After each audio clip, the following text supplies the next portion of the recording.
So what I want to talk about now is how can you find the resultant of two vectors using, say, a formula.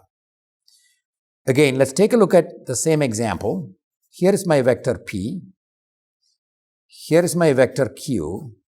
And I want to find the resultant. All right? And I'm not going to use a graphical approach. Now, before we do this law of cosines, I want to remind you about Pythagorean theorem.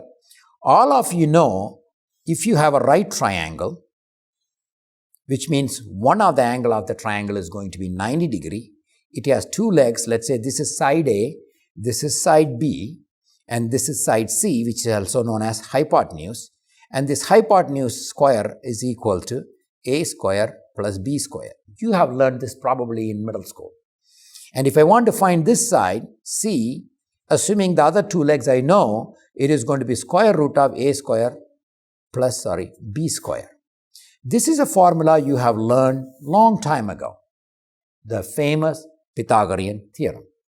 Now, when you deal with right triangle, life is easy.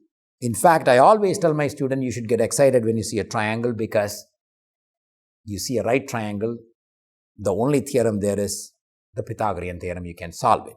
But now, if you look at this parallelogram or these two vectors, it's making a non-90 degree angle. It could be obtuse angle or it could be an acute angle, but it is not 90 degree. But you do know we can use the triangle law to solve this problem, and effectively your resultant is going to be looking something like this. This is my resultant vector, and if you look at it, you have three sides. This is your vector P, this is your vector Q, and this is your resultant. I'm going to redraw the triangle. So here is the triangle we have. Okay? Here is a triangle. This is my vector P, this is my vector Q, this is my vector R, and I want to find out the vector R, but I do not want to use a graphical approach. Now, if it is a Pythagorean triangle, you know how to do it. It is not a Pythagorean triangle. This angle is not 90 degree. So what we will do is use what is known as law of cosines. What is law of cosines? Well, in a triangle,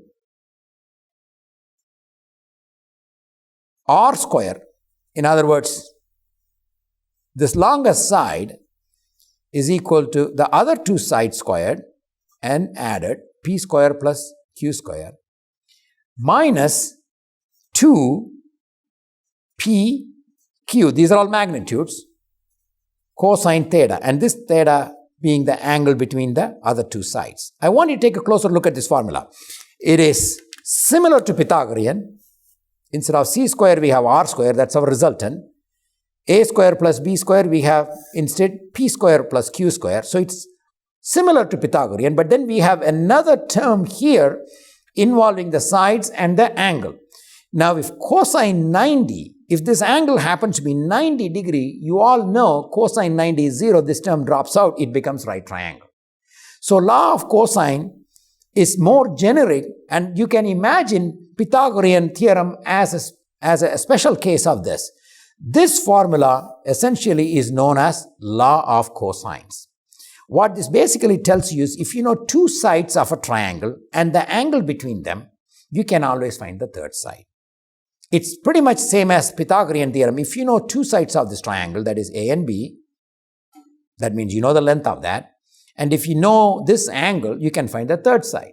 We never worry about the angle in Pythagorean because it is 90 degree, but since it is not 90 degree, it is accounted here. So law of cosine is very simple. Please make sure you make a mental note of it and remember this.